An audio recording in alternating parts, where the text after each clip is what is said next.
My brand is essentially like a premium look. So high value and high quality photos of myself. I'll do video content. I'll do a lot of photos of myself. All my content is very authentic. So it's mainly behind the scenes of how I'm building my business now, my strategies that I'm using. So a lot of the content you will see on LinkedIn is like, oh, how to use this AI tool. This is how you build a personal brand, optimize your profile, right? It's all these like more generic, broad items that you can just probably go on the chat GPT and just ask like that question. You'll get the result for it. If you take my content, you're not going to be able to chat it and get the same answer because it's more about my business, what I'm working on. And I'll talk a lot about like what I've learned about the past, XYZ years of doing business. I'll even show examples of me doing my gaming stuff and how like transported over all the skills that I have now for my LinkedIn business. So it's really just showing behind the scenes, the strategy that you use and just how you run your business is the best type of content because people want to see the relatable stuff of you waking up and like, oh, I don't sit here for an hour, drink my coffee, and I'm done for the day. I sit here for 15 hours and get no results because I'm just testing new things, right? They want to see like the raw, real self of you building your business. Before we dive into today's episode, please hit that subscribe button. Your support helps us grow and inspire more people on their journeys. Thank you. Hello, Alex. Thank you for joining us today and welcome to the show. Heck yeah, man. Great to be on here and excited to answer some questions. So, Alex, for those who don't know you, can you please introduce yourself? Yeah, of course. So my name is Alex. I've been creating content on LinkedIn for over 2.5 years now. We run a content agency, so we're essentially helping founders, other content creators scale their business, create their content, and essentially create their systems to maximize their time and their revenue just on LinkedIn. I was, Alex, looking at your background and at your experience, and it seems like that you've been like a gamer or a streamer. So what is actually your previous experience like? Yeah, so I actually streamed on Twitch for 7 years. I did some cringe games. I played Fortnite, Destiny. That was actually my first business of scale to 6 figures. I did that through actually high school and college. It was fantastic, but it was very hard to scale and the revenue really wasn't there for how much time we were putting into it. I'm talking like 14, 15-hour days of just like sitting in front of your like monitor playing Fortnite. So it wasn't worth it. So then I eventually scaled on to the business I'm currently doing. Was it like a natural progression from your passion for gaming, or did you see it as maybe to try some type of business as well from gaming? So I actually went to, while I was gaming in college, I actually took entrepreneurship in college. And I learned a lot about different aspects of businesses, like the flow of like how these companies are being built. It actually really got me interested in building my own type of business. So I built my first educational company in college and it was a complete flop, but it actually like taught me a lot of skills on building in public, building behind the scenes. You're supposed to create content while you're building your business. So it doesn't just flop how it did. So it's kind of like a gradual increase in my interest in doing what I'm doing now. So if I didn't do the game, if I didn't go to college, I probably wouldn't be doing what I'm doing right now. I like it because I spoke even with some previous guests that sometimes you get experience and at that time it might not seem that relevant or helpful, but later on you actually find out that it's so precious that it's actually been very helpful before. Oh, I'm 100%. Even like the studio that I have right now, the camera setup, the microphones, I've had this all from gaming. So it easily transitioned over to creating content for, other founders, creators, and myself. So it's been fantastic. And I can also imagine maybe it was different for you, but people usually struggle like to put themselves on camera or like, to speak to the camera, whether it's streaming, podcasting, or any videos. So what was it like for you in the beginning, like with the streaming? Yeah, honestly, it was really hard. So I've been like the biggest introvert for the like 4 or 5 years just straight. Really? I was expecting the opposite. Yeah, honestly, man, like streaming really helped me at the start because I just hated showing my face. I didn't feel very confident in myself. So I actually started streaming with just like a hand camera. So my camera is on my keyboard and my mouse, so you can only see my hands. And then eventually I started going to, my face, and then I bought a better quality camera. And over time, I would just always show my face. I started going to in-person events. I went to like San Diego for TwitchCon. I've done in-person events for networking for LinkedIn. So it's just like a gradual thing where I just got more confident as I did the reps. So really the only way to do it is to just get yourself on camera more. And then over time, you're just going to get so comfortable. And then once you can get to the in-person events, you're golden. I can really agree. And Yep. what about some numbers when it comes to your like a streaming career, whether it's, I don't know, subscribers or any milestones? Yeah, I'm actually, so in 2020 or 2021, I was actually one of the largest Fortnite creators for the custom games we were running. So we were hosting like 600 average viewers. We had over 2,000 subscribers, one of the largest ones. Unfortunately, my Discord did get banned. I got hacked, and I Oh even my got god. squatted. It was insane. I had like police come into my house and everything. So it was a wild experience. Really? Even that serious? Yeah, the community in gaming and all that is just a lot different than what it is right now on LinkedIn. So I'm kind of like more liking the LinkedIn community and the business community over like the old gaming community. So yeah, the numbers were fantastic. Wow, it sounds pretty cool. And I saw also in your experience that you've been like a community manager on Discord, right? Yep. So I guess that's something that really helps like with building a community in general, because you can see like people often talking on LinkedIn about how important it is, whether it's, to build your community, your tribe, the people that you surround yourself with. So I guess that was also something very helpful later on. Oh yeah, I've built. I can't even like tell you how many communities I've helped build on Discord. I mean, it actually used to be a servers where I'd basically hop into a Discord, built their whole structure of their community. I'd help them from like the start to finish of growing their community, growing more members, hosting live Q&A calls with them. So it was really just a whole process of just helping as many communities as I could. This was in gaming, in crypto, and NFTs, and all these different niches. I was able to help people basically grow their community. So it was a lot of fun. What will be some, for example, tips, whether it comes to building the community? I guess there are many, but maybe something that people underestimate or struggle with. Yeah, so really it's more of a time game. So even for my school community right now we're running, it's obviously like kind of like a Discord type thing. So really just being active and like showing up every single day is 100% necessary, especially for the host of the community. We are running calls every single day. I'm answering every single question. I mean, like every single comment is answered. There's no channels that are going to be boring or dead or like not active. So really just showing up every single day, answering questions, posting every single day. I call them engagement loops. So it's basically posts that just constantly get engagement. So it's like asking a question, people answer questions on that post. You ask them more questions. So just a simple loop of just constant comments and engagement. That's really what's going to get the community just to be active nonstop. Yeah, Yeah. good time management with everything like that. Dude, I'm telling you, like there were days last week I spent 15 hours, 16 hours, literally right here, just on school, on LinkedIn, on calls, on clients. Like it was, that's like a lot of my day to days are just 14, 15 hours of just straight working on whatever I'm doing. It's also part Mhm. of just scaling in general is you have to have a to take the time, especially if you're doing LinkedIn and just business like full time. If you're in another job, obviously gonna be a lot more difficult to do all these things. But if someone that's like as myself who's doing this full time, it's just nonstop. So it's a lot of fun though. It's definitely my hobby. So But I like, as you say that, because I feel like that, people often try to look for shortcuts, whether it's, I don't want to talk only negatively about AI, but whether it's like, with AI engagement, I'm sure that you've seen it a lot, or outsourcing VAs. Of course, it's helpful, but they can see that like someone like you who's built impressive following, communities, business and everything, that you still spend so much time on it and that you are actually the one who's showing up. yeah, actually, that's funny you said that because my post today is literally on AI and like how people are just like, I'll go to my comment section, I can spot AI comment, real person, AI comment. So I always like, I'll literally tell people like, yo, stop using AI for your comments. It looks horrible. So no, I'm definitely spending a lot of my time, and even for all the clients that I work with, we just focus on like, even some of the VAs that I've worked with in the past. They try to use AI for their comments. Absolutely no. Comments is supposed to be authentic, a genuine like conversation between one person and another. So we just always focus on authentic engagement. That's really the only way to grow on LinkedIn is the and like authentic side. Otherwise, you're going to show up like the millions of other people that are trying to do the exact same thing you're trying to do. So it's very important to keep like the genuine side of the business. I only agree, and I'm glad you said it. And Yeah. sorry, Alex, if you mentioned it before, but when we were talking about the gaming or streaming, why have you actually stopped with that? Because it seemed like that it was going well. So didn't you like see the career in that type of profession you were doing? Maybe you said it and I forgot. So apologies if you. No, no, it's perfect. I don't think gaming is a very healthy thing, especially if you're doing it for 14, 15 hours a day. You're also handling with a younger audience. So we're talking 12, 13-year-olds that are just like sitting in front of the computer all day.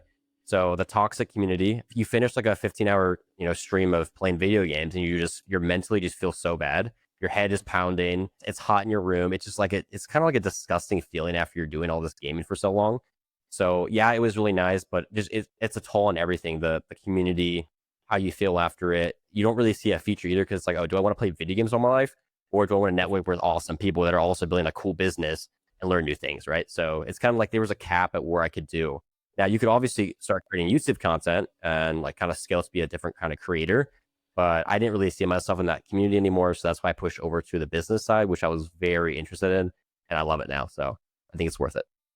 I'm glad to hear that. I cannot, of course, I played games as well, but never been a big gamer. But I cannot imagine it's just gaming and sleeping. If there is any time for That's sleeping, all it is, actually. man. It's like you're missing dinners. Like it's insane. I will say too, like I've tried everything. I've done coding for 2 years. I was coding MacBook apps for literally 2 years. That was before high school. I had a really crappy iPod Touch. I went to school. I traded it with a guy who had like a really bad Alienware monitor or Alienware laptop. I traded my iPod for a laptop. I took his laptop. That's what I started coding on originally, and I actually started streaming on that too. So I was like a bunch of trading in high school to like get my equipment started because I had no money, right?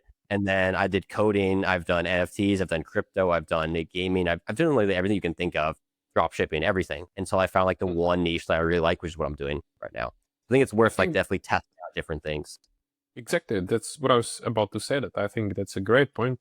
That Yeah. it's worth trying different things to actually figure out what you like, what works for you, and what's worth sticking for the long term. It's like never, okay, I discovered LinkedIn and it's going to work from now on. It actually takes like a few trials and errors. So that was a great point. I mean, yeah, for sure. When I started LinkedIn 2.5 years ago, it was not even close to what it is now. Like there wasn't that many creators. Some of the top creators right now that have 800,000 followers had like 50, 60,000 back then. So it wasn't like a big creator platform yet. So it was a lot of just trial and error to see like what worked. Because when I went on there, it was like I didn't have much motivation at all. It was just crappy posts I started creating. Really bad content actually. So it's just like one of those things where you just kind of take it full on and see what happens. Oh, it's the same for all of us. The cringy For first sure. post. Oh, dude. If I look back 2 years from now, man, I don't want to look at that anymore. How did you actually discover the platform, or when it like clicked that that's the platform that you're going to focus on? Yeah, so as I was on Twitch, I'm doing crypto and stuff. I built like 40,000 followers on Twitter. Now it's X. So on X, a lot of people were started talking about LinkedIn. I actually saw Jasmine on there. I saw Laura, a couple of the bigger creators on there. So I was like, oh, I'll take a look at LinkedIn, where people posted over there. So I started basically repurposing my content from X over to LinkedIn. I got some of the tools that allow you to just like kind of automatically post it over there. And then one day I actually went onto LinkedIn, kind of went through it, kind of built my connections a little bit. And I saw that there was some content on there that was like popping off like crazy. I saw people were actually be able to build a business. So I was like, okay, so right now X is more of, the crypto, the gaming side of my audience. And these people don't want my educational stuff, right? My business stuff. So I went onto LinkedIn. I started posting stuff there. I had one post hit like, I think it was like 50 likes, but I was like, that's kind of crazy. I have like 100 followers on here. 50 likes is kind of crazy. So then I started to connect with more people, posting more content. It was starting to get better because I would take some of the ideas that I saw from other creators. I'd make it really good. I also had my, awesome setup. So I was able to take that, put it onto LinkedIn. I think people kind of saw that. I was like, oh yeah, this guy's an authority, because I wasn't starting really fresh, right? I actually already had a follow on other platforms. Like I took that, the skills that I learned, put it to LinkedIn, and boom, I was starting to get more traction. And that's when I started building some free lead magnets, some paid products. And just over time, it just got better and better. And even today, like I'm still improving my content. If I look a month back, the content, even like 2 months ago, some of the content I made doesn't even like, I don't even like it compared to what I'm creating right now. So it's like always, as long as you're open to just changing constantly and improving, you're gonna find success and some sort of growth along the way. I agree, and I think it's a good thing that if you look at your old content, you don't really like it or you're not happy with it anymore, because it shows that you keep improving, you've got different standards, and you just do it differently. Oh, for sure. Yeah. If you don't cringe at your stuff 2 years ago, then you're obviously just not improving enough. So it's the indicator to tell like if you're improving or if you need to work on stuff. And just to give to the audience a bit of context, do you know, Alex, what's your current number of followers? It should be just almost 40K. Yeah, because it's literally, as we are recording right now, it's 8 followers left from 8 beautiful followers worth 40K. 40K. Let's go.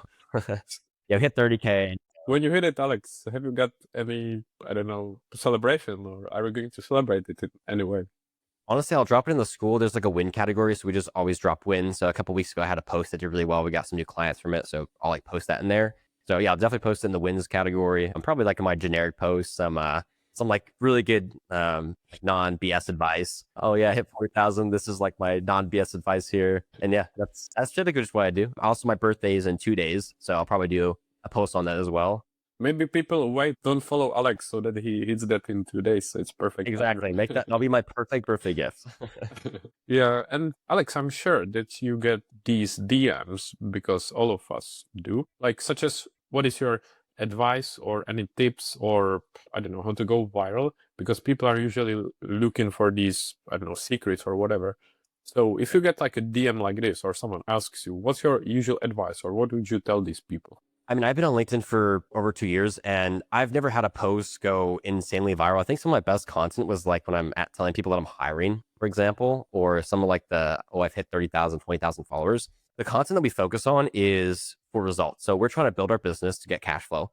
We're trying to connect with the right people so that the audience that actually follows us, whether it's 1,000 or 2,000 people versus 100,000 people that, don't actually want our stuff.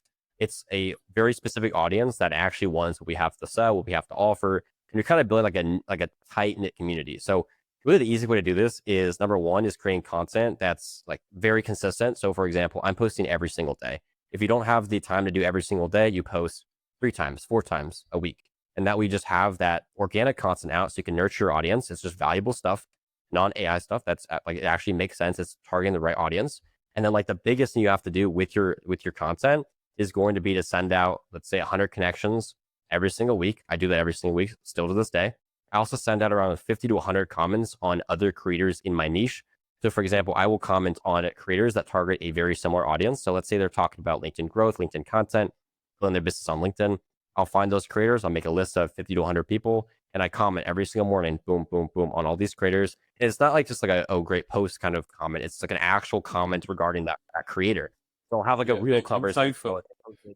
Yeah. So even if it's not valuable at all, I'll like have an authentic conversation with the creator. It could literally be something stupid about coffee or whatever it is, but at least Yeah. it's like an actual comment, and you're putting your face out there. The more your little profile picture shows up on the timeline, the more people can find you. Go to your profile, check out your stuff.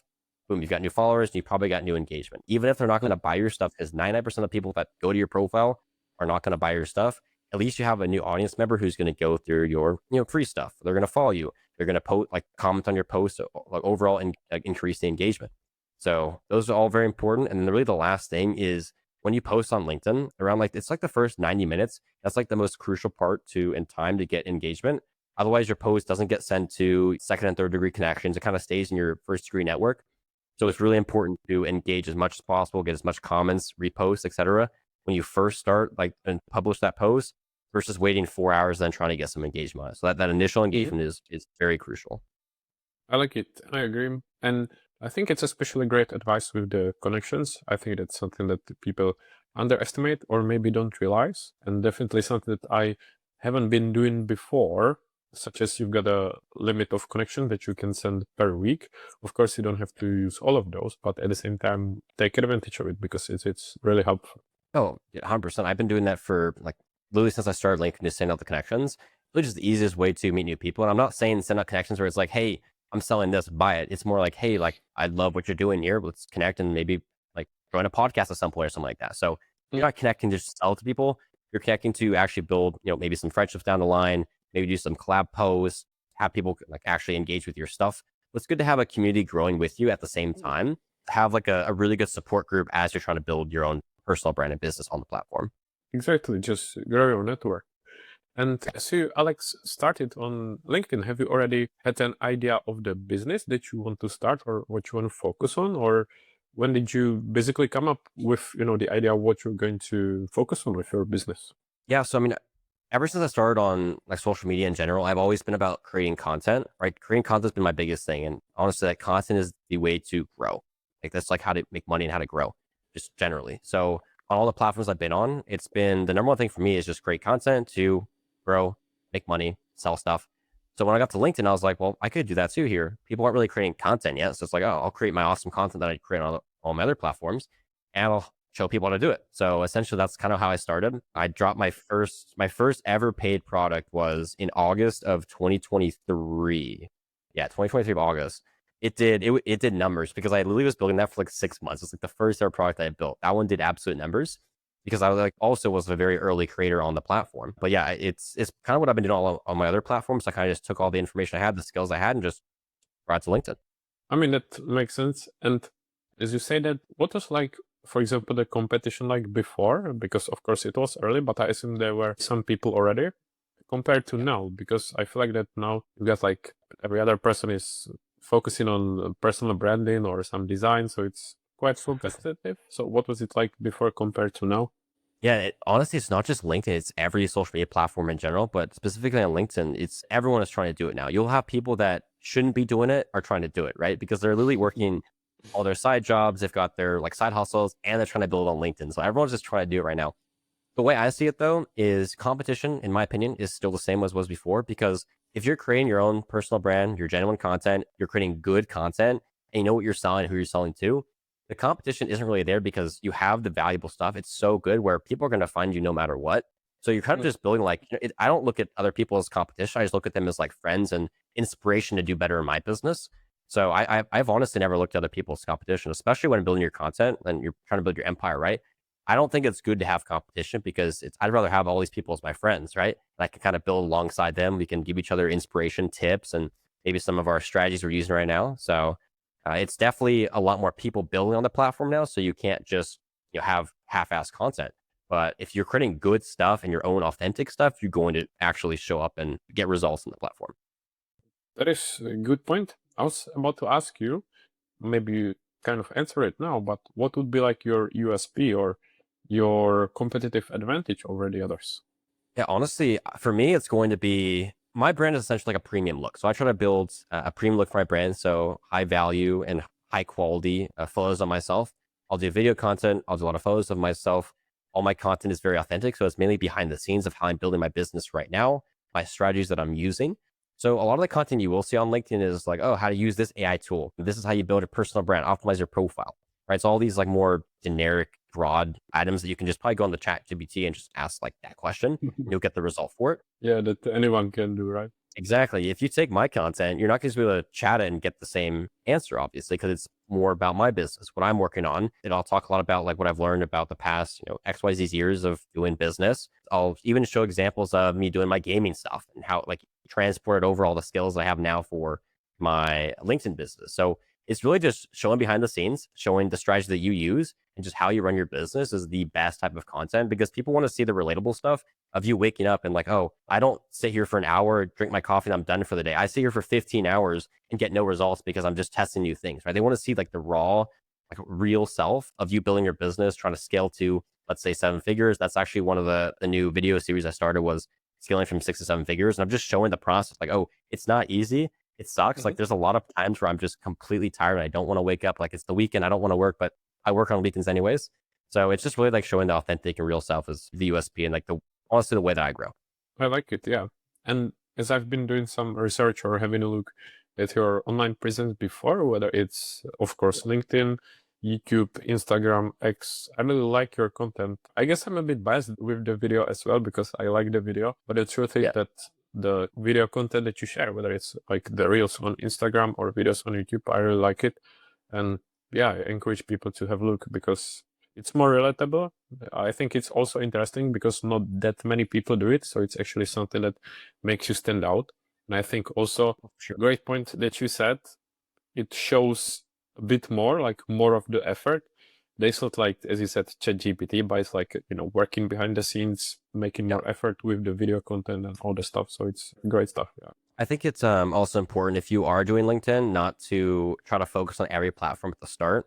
The reason why I'm doing some long form YouTube content now, I never was a big YouTuber, but I'm obviously trying to start my long form now to funnel people over to my school, to my LinkedIn, to my other platforms.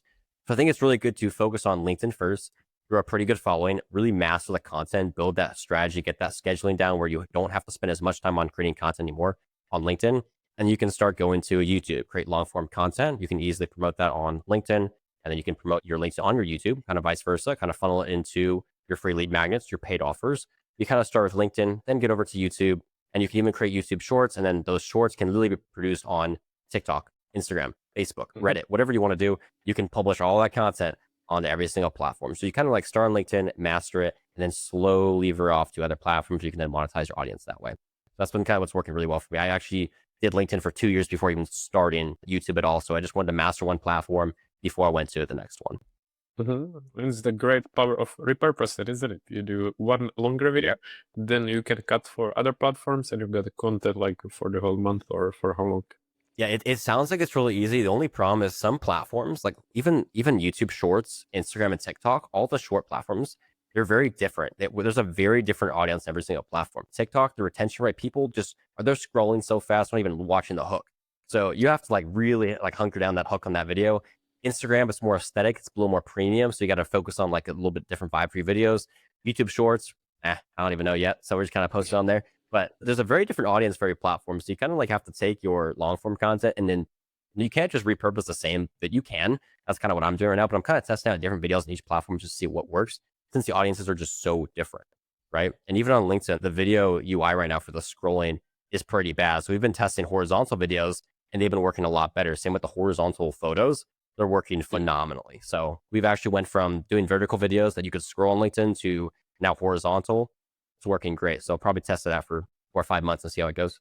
It's a good idea for me as well. I've never thought of it as much because I know that before, when they introduced the button on the LinkedIn app, they wanted to push it a bit more. That then suddenly it disappeared. So one never knows what's trending and what's going to be next big thing on LinkedIn.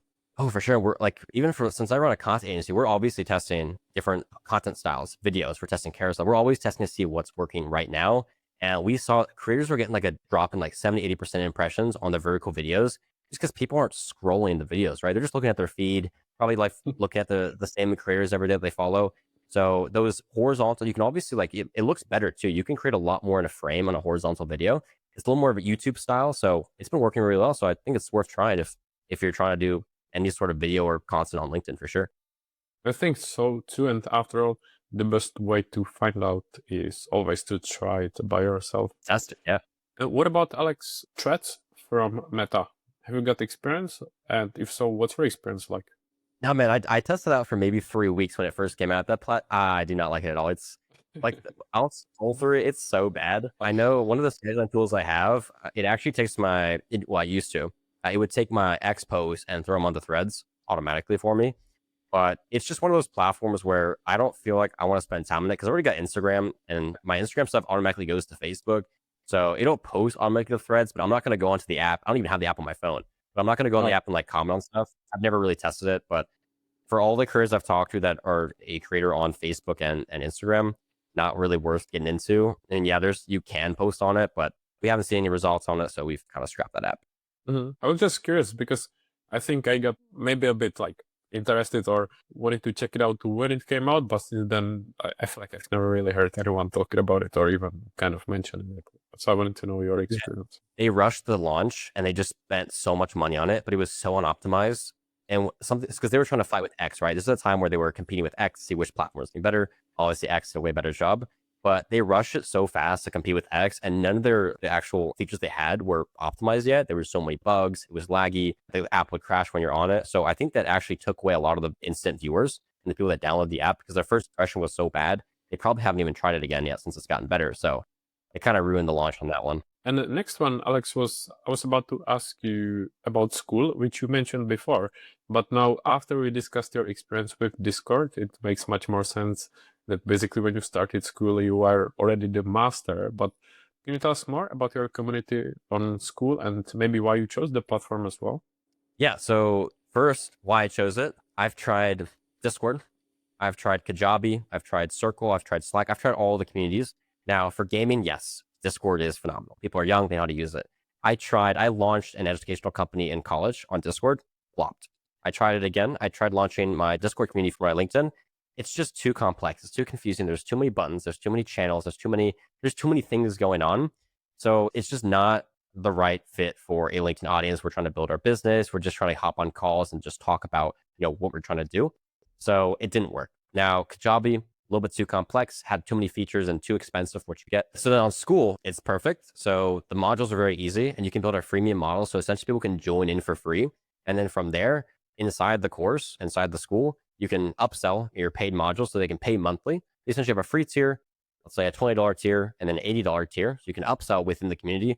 But that way you have all the community join a free school community. And then inside that, if people want to learn more, if they want to get your full systems, the coaching, they can then upgrade, right? So it's a really easy process from going from free to paid without having to send people to a lead magnet and then to an email list. It's all in one spot, which I really, really like. It sounds good to me. I've never tried it, honestly. And I assume that is also something that you enjoy based on your previous experience, like building a community, like coming back to what you did before. Yeah, It's because when I used to do Discord, I would spend, I would just sit in the voice calls and just talk to my community for hours. So it's nice to go back to something like this where I can kind of create that audience where it's not just creating content on LinkedIn and answer my comments. I can literally sit down in a more like tight community and just talk to people, answer questions. We can do accountability calls. I love it a lot more. So it kind of brings me back to the old days, but also I get my new skills and what I like to do now. So I would definitely recommend joining, like building a free community. It's awesome. Mm-hmm. And Alex, one thing that I still have on my mind is, what is it like with your time management? Because it sounds like you manage so many things and to do it on a high level. So how do you manage everything?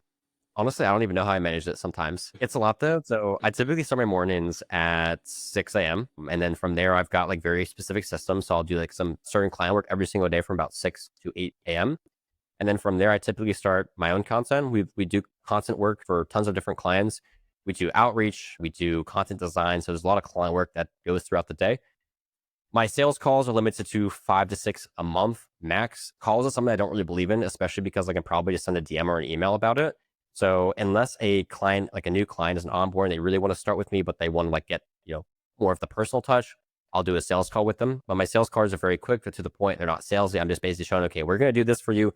If you want it, you can start here. If not, you can get our free stuff here, right? So we limit sales calls. The only calls we do is stuff like this with other creators or with our current clients. And then, of course, in the school community.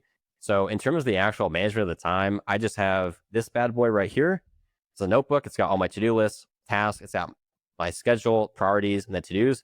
So anything that's like, I have to do it today is in priorities. The to-do list is just things I want to get done by the end of the night. So until like this thing is all checked off, I don't go to sleep. And I've got the actual schedule done. I use my MacBook for reminders so I know exactly what I'm doing because I honestly have a really bad memory. So I'll have 4 things scheduled today and I'll totally forget.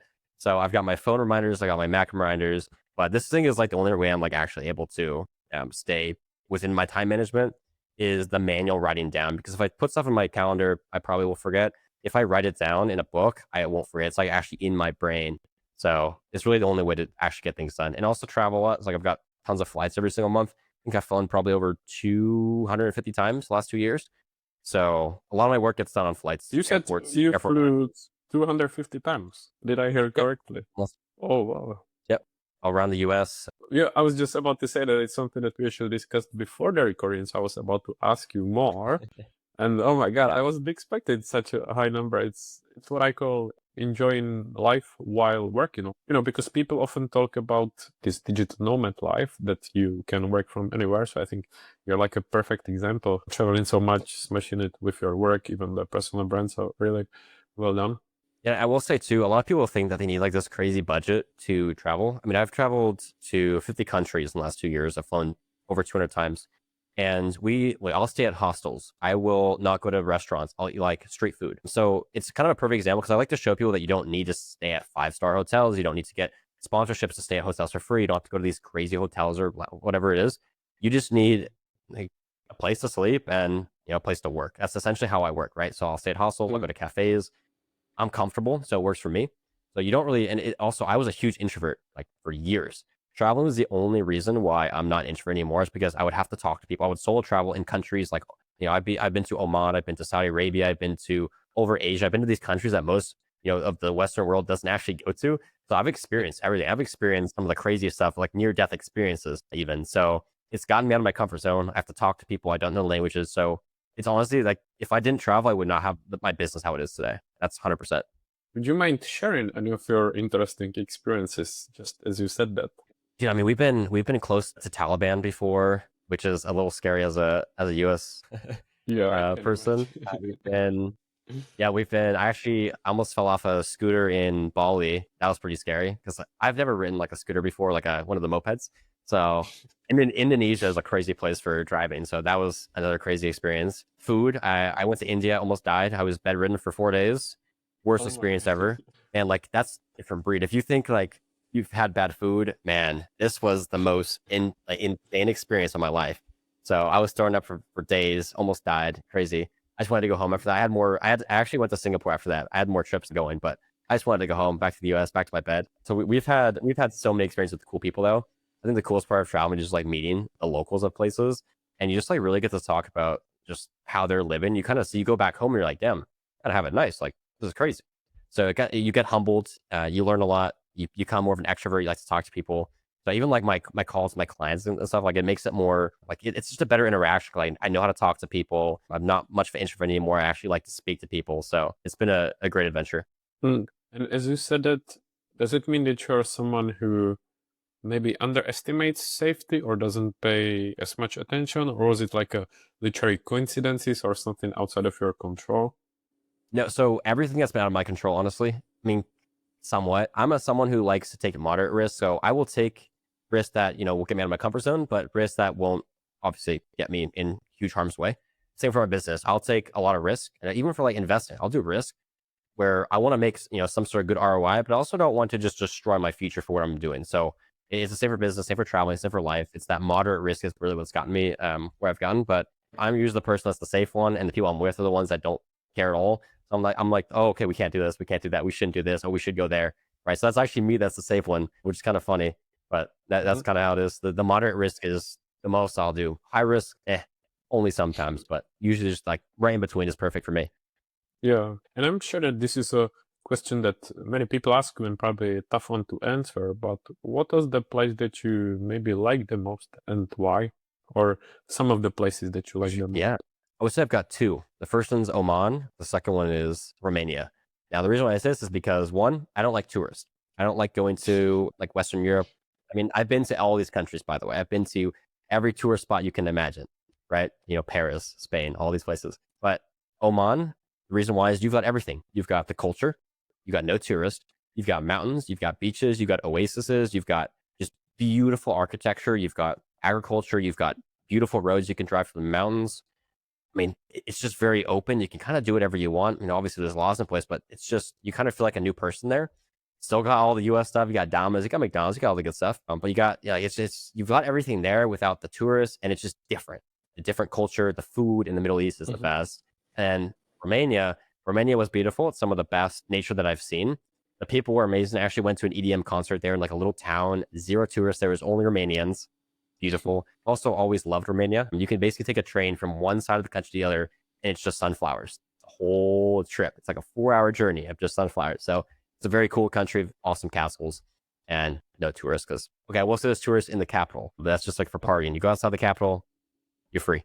I'm glad to hear it because I've got a very close friend, Yonut. I hope that Yeah. he's listening when this is out, and I will send it to him, All right. especially because he's from Romania and he will be very happy to hear this. Oh, So that's I'm sick. glad that you mentioned it.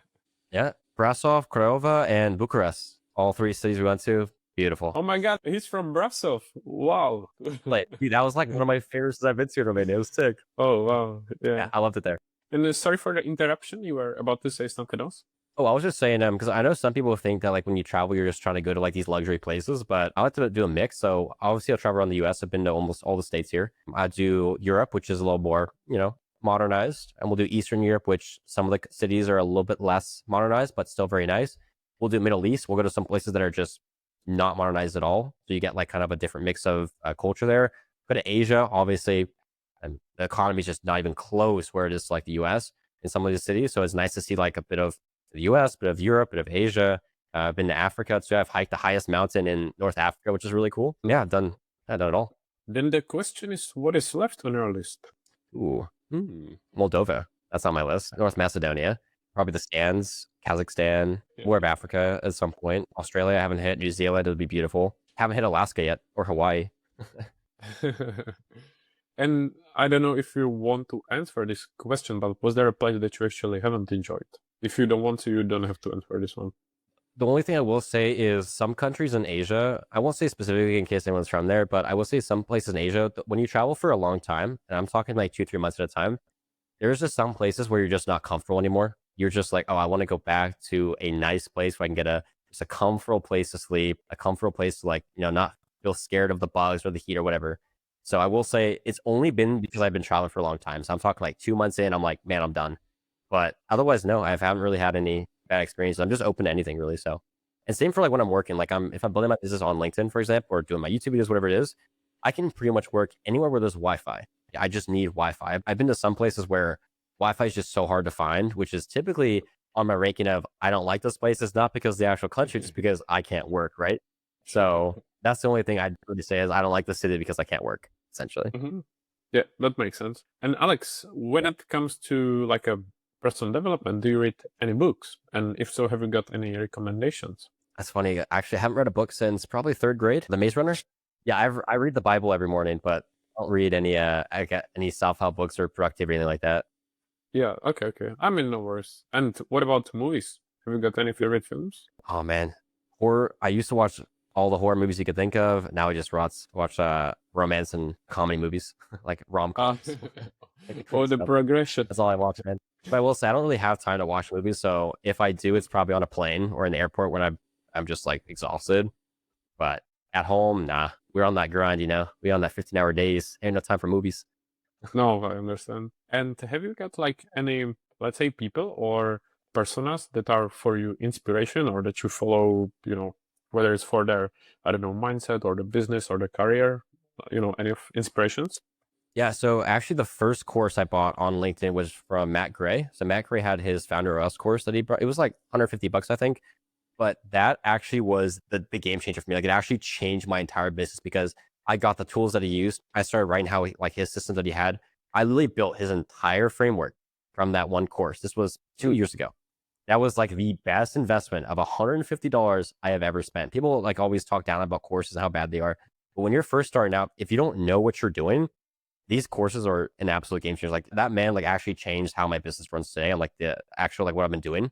So I would say like, yeah, if you find like a couple careers, I would say stick with 2 to 3 people max and just follow what they do. If you have too many opinions from, 10, 15 out of 20 people, you have too many conflicting ideas. So I would say stick with 2 to 3 people that have very similar ideas, have very similar systems, and just focus on those 2 to 3 people. And eventually, if you want to try something else, you can move on, but just stick with a couple people that you trust, you like their content, and just focus on their systems and then like whatever they're building. And then that's how you can kind of like take inspiration from the ideas from how you can kind of grow your business from what they're doing. I like it. And I think that especially in the beginning, when you just don't know, when you are new and you need some kind of guidance, if you come across like the course from someone who's established, who's way ahead of you, I think it can be a great accelerator and step forward. Oh, 100%. I mean, I think a lot of people too, when they start, they're so not open to getting help. They just want to do everything themselves. I'm one of those people. I don't like hiring people sometimes. I don't like hiring graphic designers. I will sit on Photoshop for 5 hours and try to figure something out, right? Even though I'm not a designer, I'm not a video editor, but I will sit there and figure it out. So I think it's Yeah. 100% worth. If you need help, just go seek it. You don't have to spend like $10,000 on some like crazy coaching program or whatever, but just get some help, get a course, go on YouTube, search up some free videos, but just look for help first, grow that knowledge base, and then it's going to help you accelerate way faster than trying to like do everything yourself at the beginning. Completely agreed, especially like these days when YouTube is full of literary tutorials on everything and it's often for free. So Oh, good to take advantage of that. and one thing I do too is there's going to be videos that are like 45 minutes, 1 hour. I don't know if I just want to sit there for an hour. You can just copy the transcript, throw in the chat GPT and say, hey, like, what is exactly this person is saying? Like, tell me what they're saying in this video and give it to me very detailed. And you just get a bullet point list and you'll learn it in like 30 seconds. So I also love that as Mhm. well. I agree. And Alex, I don't want to make this sound like interview question, but what are like your plans for the future? If you've got any specific goals, ambitions, or targets? Yeah, I mean, I'm moving. So this is my last month in the studio here in Nashville, moving down to Florida soon. And then Mm. honestly, right now we've got the series. We're trying to scale from 6 to 7 figures. My biggest thing though is I don't care about money. I just care about helping people as much as I can. So money just kind of comes with that, right? So how big can I build my audience? How many people can help? And like I started my school community last week. So my goal right now is to really get that school community to be the biggest and number one school community for LinkedIn creators and for careers in general. Just build a massive community that we can help people. People can help each other. And that way I don't have to be there 24/7. We've got people that can help each other. And then really just in terms of like the business, just not spending 15 hours a day doing what I do. Yeah, you actually surprised me that you launched school just last week. I thought that you've been running it for some time. So impressive that it's been such a short No, it time. was 6 days ago. Yeah. Mm. In terms of like building a community, like on school, for example, it's one of those things where I think I should have done earlier, but I've already been testing out different things. I've been testing out different types of content and the ways to like funnel my audience different places. We've got like the 5-day free email course. We've got lead magnets here and there. So essentially the best thing we found, even from testing for months and months and months, is the free community. You can throw your lead magnets inside it, but that way people can join. They can find everything in one spot. not have to go to this email list, this email list, this email, or like this piece of content, this YouTube video. They've got a central hub of just everything that they need. It's a roadmap. It's a 90-day roadmap. They can get quick wins. They have a roadmap of what exactly they're going to do for the next 90 days. There's a clear path from 0 followers to 10K followers, from $1,000 to 10,000 a month. It's like a clear roadmap of one result that they want to get in the next 90 days. So I think that's one reason why a community like that is so important. I agree, and I think as we've been discussing, you describe it really well. And now, as you just said it, Alex, can you please summarize where people can find you, follow you, and promote any of your services? I mean, yeah, for sure. I would say just if you want to follow me, just Alex Calhoun on LinkedIn. And then from there, you're going to find my school. If you want to join the school community, we're pretty much building the biggest school community right now for LinkedIn creators. We've got daily calls for accountability, workshops, masterminds, guest speakers. We've got everything in there. So if you're actually serious about building your brand, I'd say join the school. Just join my LinkedIn. We've got YouTube videos all going on there every single week too. So if you need the value, if you're trying to grow your brand or business, it's going to be the place to be. As always, I will add the links to the show notes. And then very last question, Alex, is there anything that I should have asked you and did not, or any final piece of advice or message or anything that you would like to share before we finish? Honestly, I think if you're someone that's wanting to build a business and build their personal brand on LinkedIn, I would say the first thing you should do, besides everything else, is just build your audience first before you sell anything. I made the same mistake. I've tried to launch products before where I tried to just build it behind the scenes for 3 months and then launch it, get 0 sales. Really, the biggest thing is build the audience first, build in public, show what you're building. Let's say you're building like a $20 product.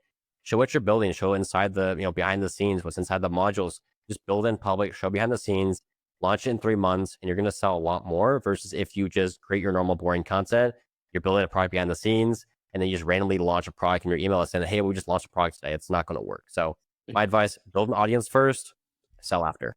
I think it's then perfect advice to finish with. Alex, I want to say a big thank you, not only for the value that you shared, but also it was really fun and great conversation. I like the content that you share. I encourage people to follow you. As I said, I will add any links to the show notes. And yeah, I will keep following, supporting, and I'll be looking forward to seeing the pictures from the sunny Florida. So thank you for joining me, Alex. Heck yeah. Appreciate it, man. It's been awesome on the podcast too. Definitely be checking out your content as well. Appreciate it, man.